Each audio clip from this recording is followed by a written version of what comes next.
Arizona State, and I'll tell you, I thought a tremendous team effort here tonight. Offense, defense really played hard, and to answer particularly that first mistake, I thought you guys came right back and got right after it. Yeah, things did not start off the way we had planned, I'll tell you that. But give them credit. I made a nice play on the second play of the game, caused a fumble, and then come out and score on us, But the one thing I love about this team is they don't flinch, We talk about playing a full game, and this group just bounced back and, go in at halftime 43-7. I think our defense is playing outstanding right now, and that's a key to being a great football team. So coming back out and popping that 71-yard run by Kenyon Barner was the answer you needed, wasn't it? It was, and that's the type of kid Kenyon is. He's really the guy we're riding on the offensive side of the ball. When we can get, those type of plays out of him, being an explosive guy, and you tack on Marcus's long run, I think we got a pretty good weapon in terms of how we're rushing the football right now. So, again, total team effort. I think both the offense and defense, especially in the first half, was what really distanced us from them. And once you hit that big run, and you mentioned Marcus's too, it just really looked like the offense got in rhythm, got into a good rhythm throughout the rest of that first half. They did in the first half, rushing the ball. I thought we had a real good rhythm, and then obviously the interceptions by our defense giving us other opportunities to get on a short field. So we feed off each other, and obviously weathering a little bit of storm, not the way you want to start, and we allowed their crowd to get into it a little bit, but I think our kids just didn't blink, and that's what I love about this group. Well, you talk about the 4 interceptions, your defense had those 4 takeaways, but seemed to keep Taylor Kelly uncomfortable all night long. Even when he would roll out or what have you, he was uncomfortable back there, and then the coverage down the field, even when he bought himself some time, was tremendous. Yeah, it takes 11, I think, with Dion and those guys up front generating a real good pass rush and not letting them get comfortable, and then I think we're always close in coverage. Our guys with Efo and T. Mitch and Avery and Dargan and Jackson and that whole crew back there, I think, is doing a really good job from a coverage standpoint. So. And I know the defense takes pride every play that they're out there, but the red zone defense in particular has been tremendous this year. Second half, a couple times they got in there, and the defense got a turnover, shut them down on 4th and goal. Yeah, and that's something that we pride ourselves on. And they feed off each other. But, you watch our sideline and see guys like Dion and Kenyon Barner just coaching their tails off in the fourth quarter. It says a lot about this team. 406 yards rushing says a lot about what your offensive line did for those running backs, too, and Marcus.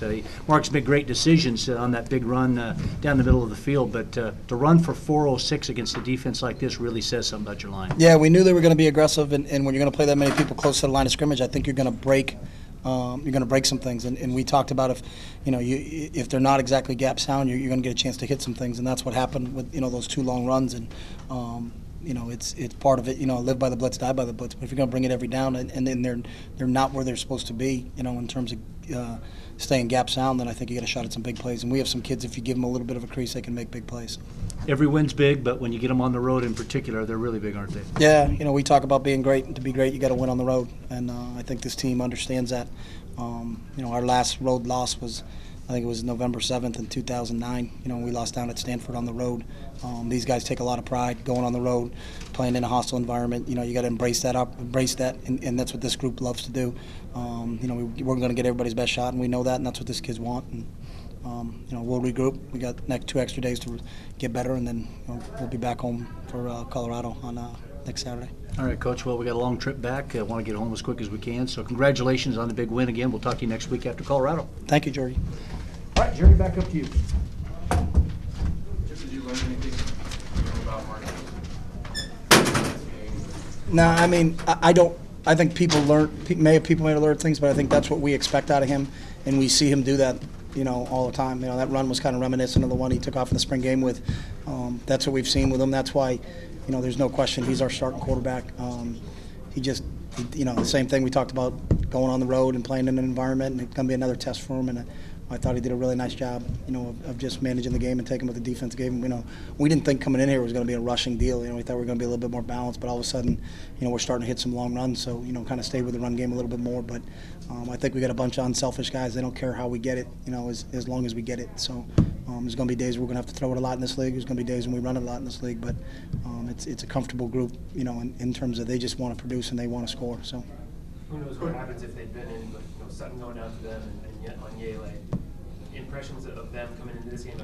You thought they were really good players, but injury is part of the game. We deal with them. We got a free safety somewhere that's a pretty good player that's not with us anymore, and Carson the same thing. It's unfortunate because I really think Will Sutton's a hell of a football player, and so is Anyele, and you hope they're not.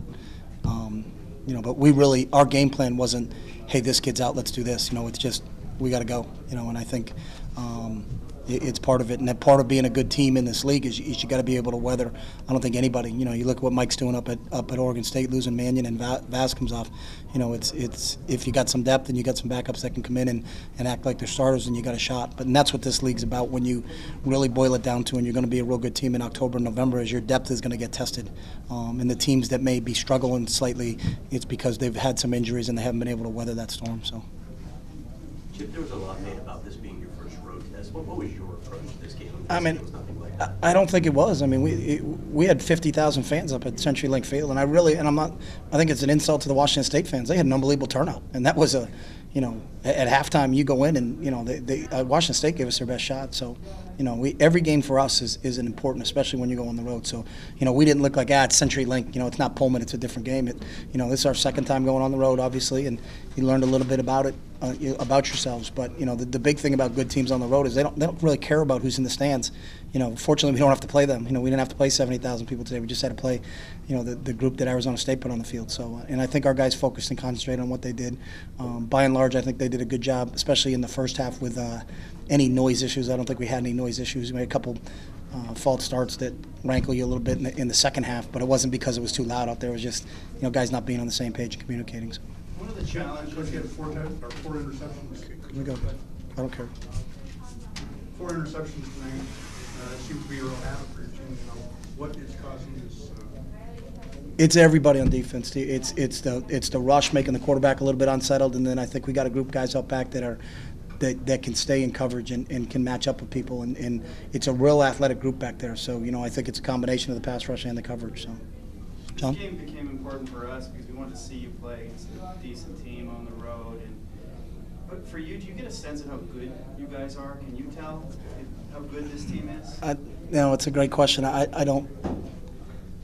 And we don't look at it that way. So it is a good question, and that's a test for us. But I don't know because the formula for us, and George will shake his head because he gets mad when I say it.